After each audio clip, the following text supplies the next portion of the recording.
नमस्कार. भारताच्या स्वातंत्र्याला 75 वर्ष पूर्ण होताना या अमृत महोत्सवानिमित्त आजादी का अमृत महोत्सव या निमित्ताने कुटुंब प्रबोधन मंडळातर्फे हा जो कथाकथनाचा कार्यक्रम होतोय त्यामध्ये आपल्या सर्वांचं स्वागत आहे आणि आपण सर्वजण मिळून आपल्या क्रांतिकारकांना, देशभक्तांना अभिवादन करूया. त्यांना अभिवादन करण्यासाठी मी आज आपल्याला हुतात्मा मदनलाल धिंगरा यांची गोष्ट सांगणार आहे. मदनलाल धिंगरा यांचा जन्म पंजाबमध्ये हिसार इथं 18 सप्टेंबर 1883 साली झाला. त्यांचं घराणं हे पंजाबमधलं एक अतिशय श्रीमंत घराणं होतं. त्यांचे वडील सिव्हिल सर्जन होते. 2 भाऊ डॉक्टर होऊन ते देखील इंग्रज सरकारची सेवा करत होते. एक भाऊ बॅरिस्टरी करत होते. हे स्वतःसुद्धा यांचा विवाह झालेला होता, शिक्षण झालेलं होतं, एक मूल देखील त्यांना झालेलं होतं. असं असताना काहीतरी वेगळं करण्याची इच्छा ही त्यांच्या मनात होती. त्यामुळं ते एका आगबोटीवर नोकरी मिळवून इंग्लंडला गेले. इंग्लंडला गेल्यावर त्यांनी तिथं स्थापत्यशास्त्र शिकायला, आर्किटेक्चर शिकायला सुरुवात केली. 3 वर्ष ते कॉलेजला जात होते आणि त्याच वेळेला स्वातंत्र्यवीर सावरकर, विनायक दामोदर सावरकर हे इंग्लंडमध्ये असल्यामुळं ते हळूहळू इंडिया हाऊसच्या संपर्कात आले. तिथं आल्यानंतर देशभक्ती ही जी त्यांच्या मनामध्ये होतीच ती उफाळून आली आणि त्या देशभक्तांच्या मेळाव्यामध्ये ते सहजपणे समरस झाले. पण त्यांचा धाकटा भाऊ इंग्लंडला शिकण्यासाठी आला आणि ते काय करतायत ह्याची बातमी त्यांच्या घरापर्यंत गेली. त्यांच्या वडिलांचे मित्र होते कर्झन वायली. कर्झन वायली यांनी भारतामध्ये अनेक ठिकाणी नोकऱ्या केलेल्या होत्या. ते ब्रिटिशचे सरकारचेच सेवक होते. ते कंदाहारला होते, मद्रासला होते, सर्व देशभर नोकऱ्या करून आता ते जे भारत मंत्री मोर्ले यांचे सचिव म्हणून काम करत होते आणि आता ते लंडनला आलेले होते. साहजिकच कर्झन वायली आणि धिंगरांचे वडील यांचा परिचय असल्यामुळं त्यांनी कर्झन वायलींना संदेश पाठवला की माझा मुलगा हा असा वाया चाललेला आहे, त्याला तुम्ही नीट मार्गावर आणा. त्याबरोबर कर्झन वायलींनी प्रयत्नपूर्वक मदनलाल धिंगरांना, जशी ही इंडिया हाऊस ही स्वातंत्र्यवीर सावरकर आणि त्यांच्या सोबत असलेल्या विद्यार्थ्यांची संस्था होती, तशीच एक नॅशनल इंडियन असोसिएशन नावाची ब्रिटिश दार्जिनी विद्यार्थ्यांची संस्था होती. कर्झन वायलींनी त्यांना तिकडे जोडून घेतलं. हळूहळू मदनलालांच्या लक्षात आलं की भारतीय विद्यार्थ्यांचं देशप्रेम नष्ट करणे, त्यातले जे कोणी देशप्रेमी असतील त्यांच्या मार्गात असंख्य अडचणी आणणं, अशी सगळी कामं हा कर्झन वायली करतोय. त्यामुळं ह्या कर्झन वायलीला अटकाव कसा करायचा किंवा इंग्रजांना धडा कसा शिकवायचा ह्याचा विचार ते करायला लागले. त्यांच्या अंगामध्ये धाडस प्रचंड होतं. एकदा सावरकर हे काहीतरी रसायनाचा प्रयोग करत होते. स्टोव्हवर भांडं ठेवलेलं होतं, रसायन गरम होत होतं आणि ते पटकन खाली उतरवण्याची गरज होती. हातात चिमटा नव्हता. सावरकर इकडे तिकडे बघू लागले तर प्रसंगाचं गांभीर्य लक्षात घेऊन मदनलालनी ते भांडं स्वतःच्या हाताने उचलून खाली ठेवलं. त्यांचे दोन्ही हात त्यांनी पोळले, पण सावरकरांना त्यांच्या अंगात किती धाडस आहे याची परीक्षा झाली. पण हळूहळू ते नॅशनल इंडियन या ऑर्गनायझेशनमध्ये जायला लागल्यामुळं बरोबरच्या सर्वांना असा संशय येऊ लागला की हे हळूहळू ब्रिटिश सरकारला सामील होत आहेत की काय. त्यातून अनेकदा त्यांच्यावर संशय देखील व्यक्त व्हायचा. पण मदनलाल हे मनाने पूर्ण इंडिया हाऊसमध्ये होते, शरीराने ते कर्झन वायलीच्या ऑर्गनायझेशनमध्ये जात होते. एकदा त्यांनी सावरकरांना विचारलं की हौतात्म्य देण्याची वेळ आलेली आहे का. प्रश्न काय होता, हौतात्म्य देण्याची वेळ आलेली आहे का. म्हणजे असं कुठलं काम आहे का की जे देऊन हौतात्म्य पत्करावं लागेल?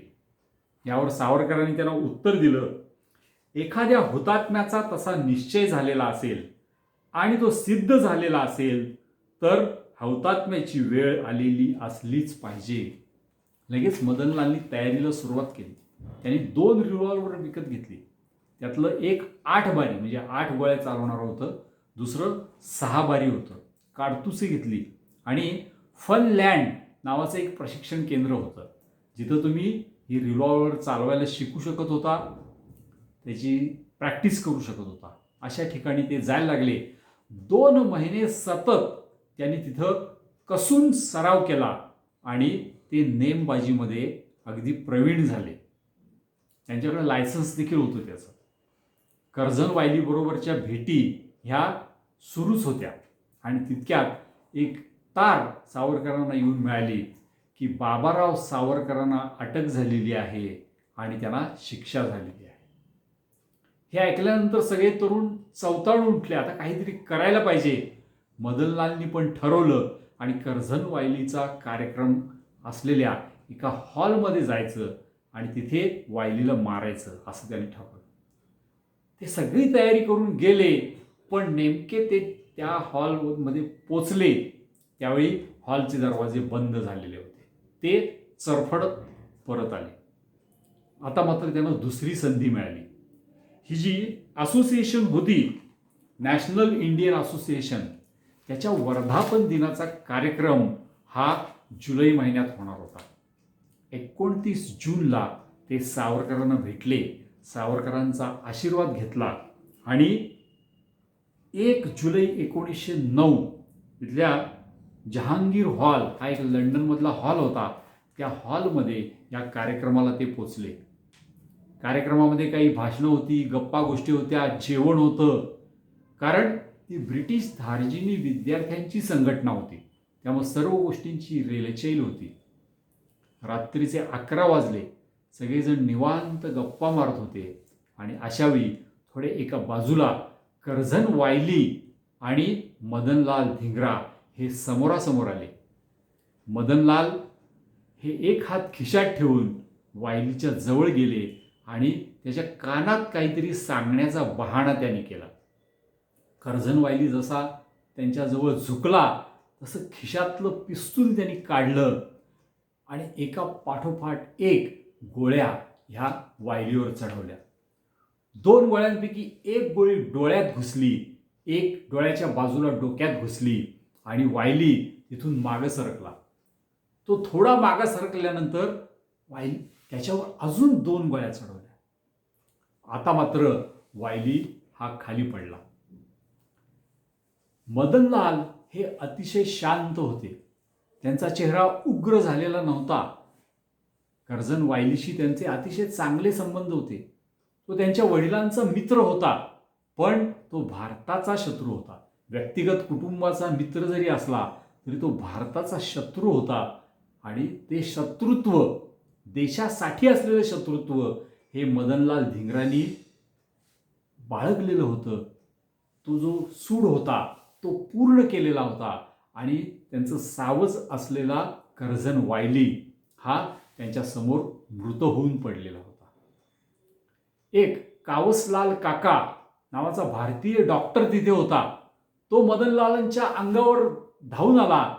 त्यांनी एक गोळी त्याला देखील घातली आणि आता शेवटची गोळी आपल्या मस्तकामध्ये ठोकायची असा विचार करून त्यांनी पिस्तूल वर उचललं, पण इतक्यात त्यांना पकडण्यात आलं. पकडून त्यांच्यावर खटला चालला आणि ऑगस्ट महिन्यामध्ये त्यांना लंडनमध्येच फासावर चढवण्यात आलं. पण त्यांना फासावर चढवण्याआधी स्वातंत्र्यवीर सावरकर हे त्यांना तुरुंगात भेटायला गेलेले होते आणि भेटायला गेल्यानंतर सावरकर त्यांना काय म्हणाले, मी आपलं दर्शन घेण्यासाठी आलेलो आहे. म्हणजे एक तरुण अतिशय छान चोखी असलेला श्रीमंत घराण्यातला जो शिकण्यासाठी इंग्लंडला आला, स्वातंत्र्यवीर सावरकरांनी देखील त्याला असं म्हणावं की मी तुमचं दर्शन घेण्यासाठी आलेलो आहे. इतकं महत्त्व त्यांनी मिळवलं. असे हे मदनलाल धिंगरा ते इतके शांत होते की मृत्यूपूर्वी जेव्हा एक ख्रिस्ती पादरी त्यांना भगवंताची प्रार्थना ऐकवण्यासाठी आला तेव्हा त्यांनी त्याला नकार दिला. स्वतः वधस्तंभाजवळ गेले आणि फाशीचा दोर त्यांनी स्वतःच्या हाताने आपल्या गळ्यात अडकवला. इतके धीर गंभीरपणे ते मृत्यूला सामोरे गेले. त्यांनी मृत्यूपूर्वी लिहिलेलं एक निवेदन आहे आणि त्या निवेदनातल्या काही ओळी वाचल्या नंतर त्यांच्या मनामध्ये काय भावना होत्या हे आपल्याला लक्षात येईल. देशभक्त हिंदी युवकांच्या निर्दय फाशीच्या शिक्षांचा आणि सीमापारींचा अल्पसा प्रतिशोध म्हणून परवा एका इंग्रजाचं रक्त सांडण्याचा मी प्रयत्न केला हे मी मान्यच करतो. हिंदू म्हणून माझी अशी भावना आहे की माझ्या देशावर झालेला अन्याय हा परमेश्वराचाच अपमान होय. तिचं कार्य हे श्री रामचंद्रांचं कार्य आहे. तिची सेवा ही श्रीकृष्णाची सेवा आहे. निकृष्ट प्रवृत्तीच्या आणि सामान्य बुद्धीच्या माझ्यासारख्या मुलाजवळ स्वतःच्या रक्ता वाचून आपल्या मातेला अर्पण करता येईल असं दुसरं काही नाही. म्हणून मी तेच तिच्या वेदीवर अर्पण केलं आहे. परमेश्वरापाशी माझी इतकीच प्रार्थना आहे की ती स्वतंत्र होईपर्यंत याच मातृभूमीचे पोटी मला पुनर्जन्म प्राप्त होवो आणि याच पवित्र कार्यात मला पुन्हा मृत्यू येवो. भारत माता की जय. वंदे मातरम. कुटुंब प्रबोधन मंडळाच्या या कार्यामध्ये आपण अवश्य सहभागी व्हा अशी मी आपल्याला विनंती करतो. धन्यवाद.